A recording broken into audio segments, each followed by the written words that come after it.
Hello all, Matt here. I wanted to make a quick video today how I attach pouches to bands.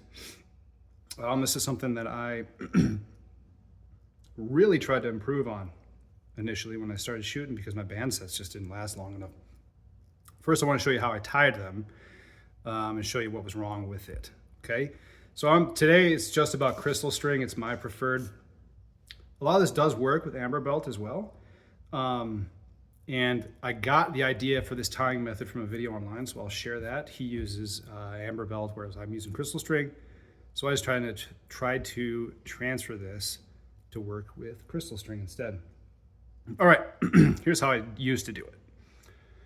Very standard, and we'll talk about the three things that are kind of wrong with this method. All right, so a lot of people talk about, how much do you stretch it? How close do you tie to the pouch? How tight is the pouch, or how tight is the knot? All of that. I do think it was a little bit confusing. Here's how I used to do it. I'd give it a good pull, and I would just do pretty close to the pouch, and just this kind of number. It's been so long since I've even done it like this. Here we go.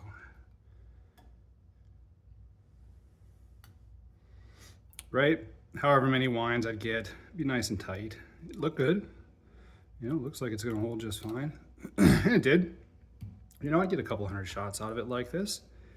I would notice that it would break unexpectedly at times, which I really don't like.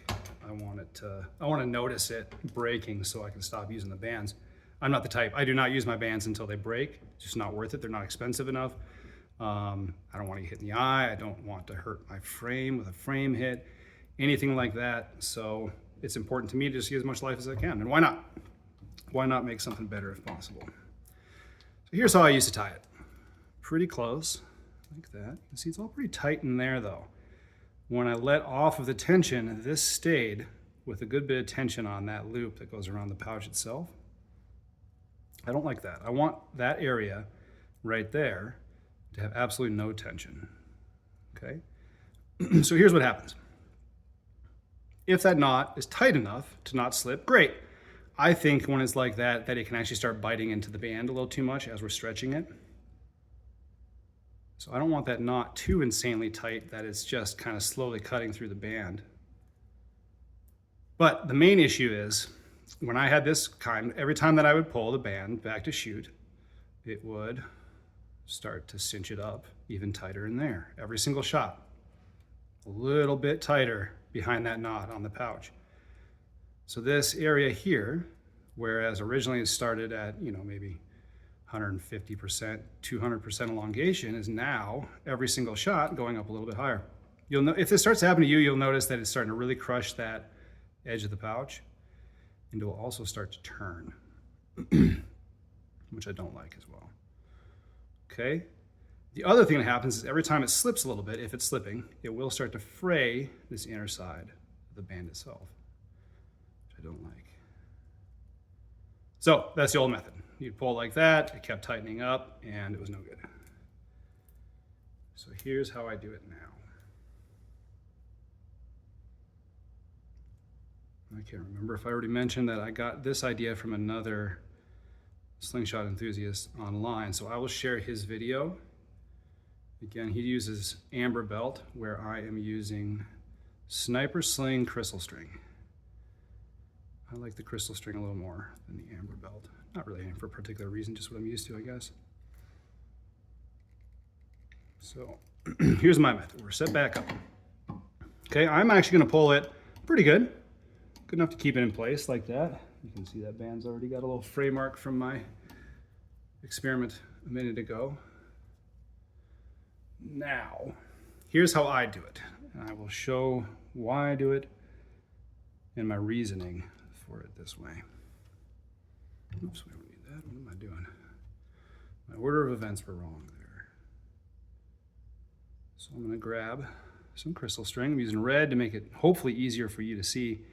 My apologies on any issues with the videos. This is kind of a challenge to myself to get a little better with technology and that kind of thing, and just to, I guess, think outside of the box for myself, get out of my comfort zone. So here's what I do. you'll notice that I used that to put it right through, and that's through that exact center line. Now what I'm going to do is take those ends, make them nice and straight. I'm going to go back through that loop, creating a little locked area in there, like that. Sometimes they do get kind of out of even like that, and you can just pull it like that. Okay, a couple things. I have pulled some space, right? The reason that I do that, my reasoning, is when I relax it, a lot of that stretched band is then going to fill into the knot itself and tighten itself even further beyond what I do with the knot itself here. Okay? Now, the next thing I want to show you is how hard I am pulling. So here's no tension at all. When I'm doing these knots, I'll probably pull about that hard. About like that. Nothing too crazy. I'm not trying to just crush it down. I don't want to cut into the band material itself. Okay. So again, that's kind of tightened up. It sort of cinches its own way. So we now have that is only around 1/2 of those bands. Okay. Now I'm going to wrap around. I go 3 full wraps. And remember that every time we do a single wrap, we're actually doing 2 pieces of the crystal string. So that's 1, 2, 3. Pretty simple, straightforward so far. Then I use just some rope to tuck it under there like that. We've got 1, 2, 3, keeping tension on the crystal string. So all this is still under tension so that I can do this and slip it through that knot. A little finicky. This is not the easiest way to tie bands. If you hate tying bands, this may not be the one for you, but if you're the type that likes to, just fiddle around with your hands any time possible, or, if you tie fly fishing flies, that kind of thing. So that gets pulled all the way through. Just gonna leave us a little bit there, just enough to get that string out of. It does have these, so you can untie it should you want to. So what I would then do is just take that off. Now, when we relax that, you'll notice, because I did the knot somewhat away from the pouch itself, that this area is completely relaxed, right? And this knot, because of the way that it's looped over itself and it's nice and tight, this will never slip. No matter how hard you're pulling, it will always keep that area relaxed. So you won't have any problems in there with it breaking and eventually tightening past the point where it's maxed out. So that's why I give it a good bit of stretch. It fills into that knot when I'm done. Does that part matter? I don't really know. But it just will not slip when it's like that. I like to, since this area is somewhat slack, it almost acts as a tiny little bit of a shock absorber, right? We want it to break here. That's our number one spot we want it to break. With a tapered band, of course, that's where it's going to want to. That's the spot that gets stretched the most. But we want to keep it right there. I don't want that to spread into there. And this just acts as a very nice kind of shock absorption area. Doesn't slip. And you can even, should you ever want to, for whatever reason, untie it, and it pops right out. Pretty easy. Since I switched to this, I went from about 200 shots per band set to maybe 800 on the average. I get so many shots now that I rarely break a band. I change them before they even break. If I start seeing them frayed, I'll actually get areas where it'll start to wear just from my thumb hitting the band when I'm getting the pouch ready to shoot. It will do that even more so than breaking the bands themselves. But this is a set right here that has probably 400 shots on it.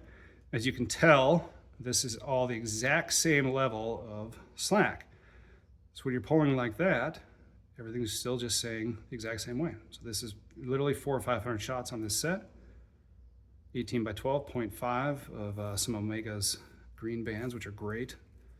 And that's it. I'm sure I forgot some things, so if anyone has a question, or if anyone even watches the video, that's how I tie bands. I will include that link if you want to do it with amber belt, but I've had exceptionally good luck by doing it that way. Thanks again.